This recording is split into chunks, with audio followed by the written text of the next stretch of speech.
Okay. Hey everyone, welcome back to She Blurs Podcast. Today's guest is Rich Davis. Hi, Rich. Hey, how's it going? Thank you so much for being a guest on my podcast today. Oh, thank you for having me. So, Rich is the writer and creator of Cult of Dracula and The Rise of Dracula. So, what Mhm. inspired you to create both of those? So the idea for Cult of Dracula came actually kind of as a joke. A friend of mine named Rob Mann was directing a play version of Dracula for Thalian Association in Wilmington, North Carolina. And he had a beautiful set, a great cast, gorgeous costumes, but he was a little upset because the script wasn't very good. And he said this was the best script he had found out of dozens that he'd read. He said there's just no such thing as a good Dracula script anymore because the things that were frightening to a Victorian audience aren't frightening anymore because we've seen Dracula spoofed and made fun of, and we've seen Leslie Nielsen play him. Yeah. So, it doesn't resonate the same way that it did. So at that lunch, I was like, you know what? I'm going to write a good Dracula script. And so Rob kind of laughed because he knows when I say I'm going to do something crazy, I generally go and do something crazy. So I went back and spent several months writing a script. And originally we produced Cult of Dracula as a stage production at the Browncoat Theater in Wilmington, North Carolina. And it ran for a month of sold out shows. It was very successful, nominated for several North Carolina Theater Awards. And then we decided that we were going to adapt it for a film. Some things happened where my wife, she became ill with kidney disease, and I gave up. Actually, I just frankly I deleted the script because I didn't want to tempt myself to invest the time and resources into developing a movie while she was battling a very serious illness and needed my attention. But she got so mad at me for doing that. I mean, she never in my life has yelled at me harsher than she did when I deleted that script. Because she really believed in the project. And luckily, she had an old PDF of the screenplay that I had sent her. And so she made me go back and pick it back up again. And she said, we can't do a movie. I get it, but why don't you try to do a comic book? It doesn't cost $50 million to do a comic book. And so I did. And I'm very glad that I listened to her because, well, the proof's in the pudding and, people are digging the book. So I'm very glad I listened to my wife. Yeah, definitely. Like I feel like it can be like a Netflix original. You know how they did with Lock and Key? Uh-huh. Um like that. Kind of like that. They can do that, make it Yeah. darker and not like, making fun of Dracula. Like make it Yeah, a dark. exactly. And we actually do have a film project in development now. So things are kind of coming full circle. Sure Nice. Pictures optioned the project, and they have been. We're now deep in negotiations with a streaming service. I can't tell you which streaming service just yet because I have a non-disclosure agreement. But we're in deep discussions with them about the network. We have Tony Todd, the original Candyman, Yeah. with an extreme mutual interest. So once we sign the deal with the network, I anticipate Tony will sign on as well. So yeah, there's a lot cooking in the world of Cult of Dracula right now. That's nice. Wow, you making big things for this Right? comic book. Like this is really nice. Yeah, it's Wow. pretty cool. So how many people are on your creative team? Well, so the core creative team is myself. I'm the writer and creator. Luis Calzada is the interior artist. He does pencils and inks. Alex MK does the colors, and Dave Lentz does our letters. We also have a wonderful cadre of cover artists.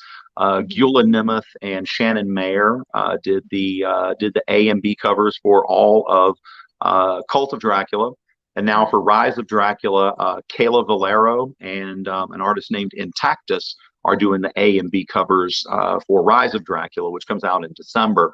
And we've been very lucky to work with some wonderful other cover artists who did one or two issues.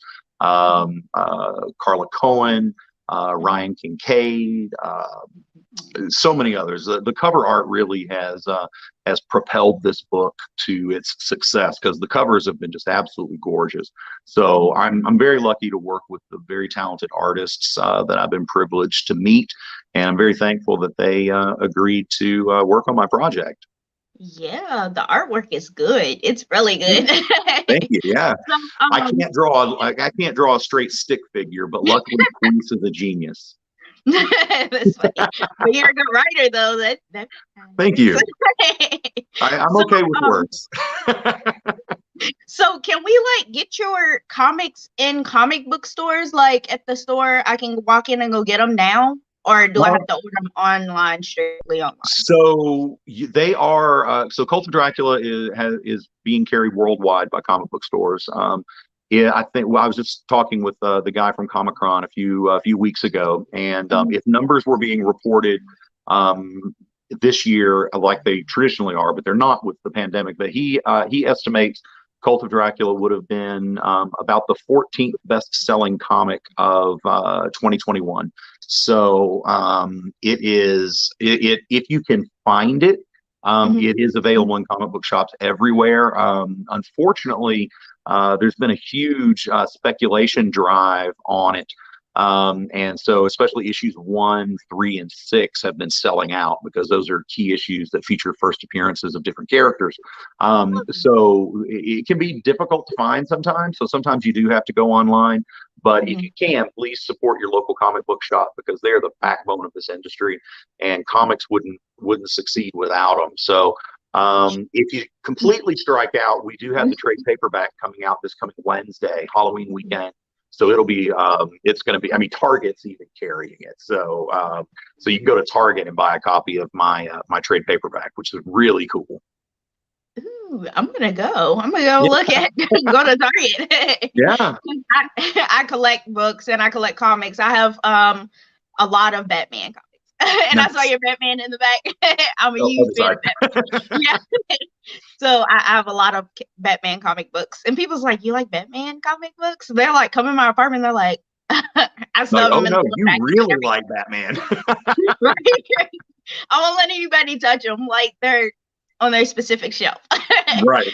But yeah, that's pretty cool. Like that's really cool. So on your website, I can just go to read more and like order it myself. Yeah, you can order it through you can order it directly through us. I actually own a comic book store in Knoxville, Tennessee called Nirvana Comics. So the website would link you to that. Or it's available from literally thousands of comic book stores online. So have your pick. If you're a digital shopper, you can get it. If you read digital, it is on Comixology, so you can read it there. You can buy it on Amazon, on eBay, and literally thousands of comic book stores have it. So, Wow, that's amazing. So, what advice would you give our listeners who want to pursue a career in writing comic books like yourself? finish your script. If you finish your script, you are already in the top 20% of every script that ever gets started. Because most people, they start their scripts, they get frustrated, they walk away, they give up, and they never finish. So just by finishing your script, even if it's just a rough first draft, you've already qualified yourself as the top 20% of script writers out there. Then after that, once you have finished your script, give it to people, not your mom, not your best friend, not somebody who's going to just tell you how amazing it is. Find people that you respect who will read it and give you constructive feedback and hear that feedback. It's difficult, because you get so, as a writer, you get so immersed in your world, and the subtext and everything that's going on with these characters. It like the back of your hand. But if that doesn't come across to the reader, it's not necessarily, it doesn't mean that your writing is bad. It just means that you need to prop it up somehow. And so you need editors and peers who will give you constructive criticism. And you need to know how to listen to them, and then also when to stand firm, because sometimes they're just going to give you an opinion that they don't particularly like something. And that doesn't mean you have to chuck that and throw it away. That just means that particular person didn't like it. But then there's other times when they tell you, like, hey, this part of the story does not make sense, and when you hear that, then you might need to, flesh it out a little bit. So, don't be afraid or defensive about constructive criticism, because people you ask to help you genuinely want to help you. You just have to be open to receive that help. So finish your script and be humble, and you'll be well on your way to doing this for a living. Yeah, I agree. That's really great advice. Like a few of the authors and comic book creators that I've spoken to, some of them are like, yeah, when you receive like negative feedback, then it like really hits you hard, because you're like, I worked so hard on this and now I'm getting bad reviews. And I'm like, it's hard. Yeah. It hurts. I mean, it really is.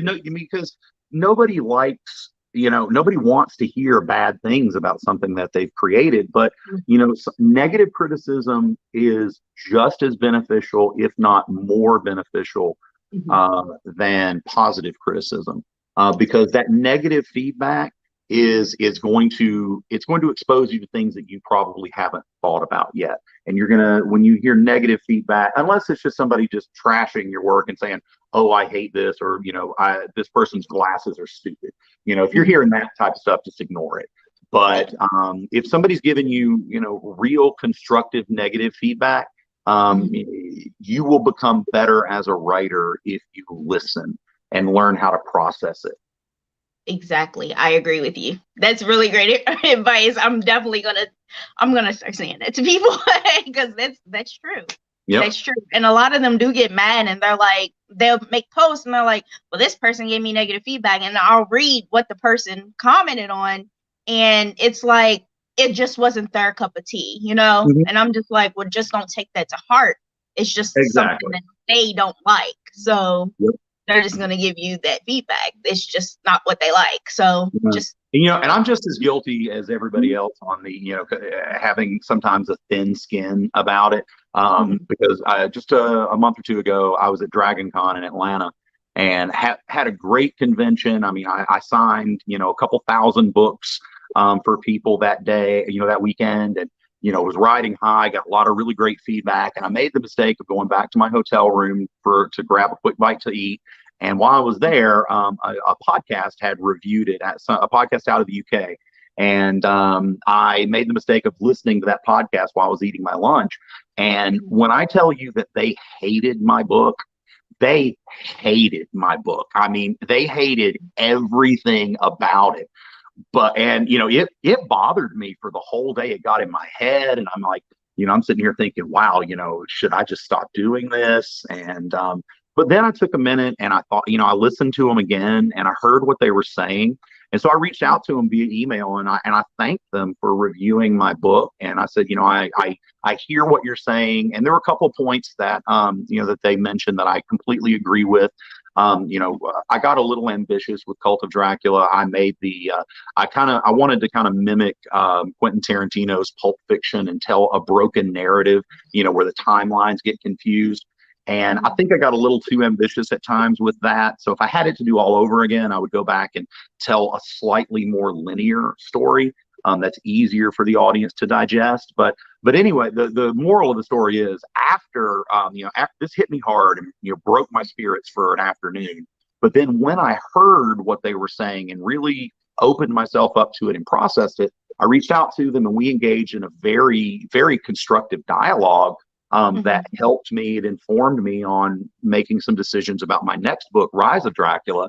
And now this podcast that hated my first book, they're very much looking forward to reviewing my second book, because they realized that I wasn't going to be a jerk and just tell them to screw off because they didn't like my book. I opened myself up and I heard things that I didn't want to hear, and it helped me. That's amazing. I love this story. So I want to thank you so much, Rich, for coming on my podcast today and chatting with me. It's been a pleasure. Thank you so much for having me, and I can't wait to hear it. Oh, well, we're live now. Oh, wow. Okay. Well, I'll go back and listen to it later then. I'll send you the link. Please do. Yeah. I didn't realize we were live. Wow. I'm so used to recording these and they get edited and loaded up later. So, wow. Hey, guys. You have a great day. You too. Thanks so much. Bye-bye. Bye. Hey everyone, I want to thank you all so much for listening to my interview with Rich Davis. He is the creator and writer for Cult of Dracula, and his new one coming out in December is called Rise of Dracula. And I hope you all check out his comics. I'm a huge comic book reader, so I'm definitely going to be checking this out and reviewing it on my website. If you all would like to purchase or see where to purchase, it's available in all comic book stores. And so support them, support your local comic book store, and just go check it out.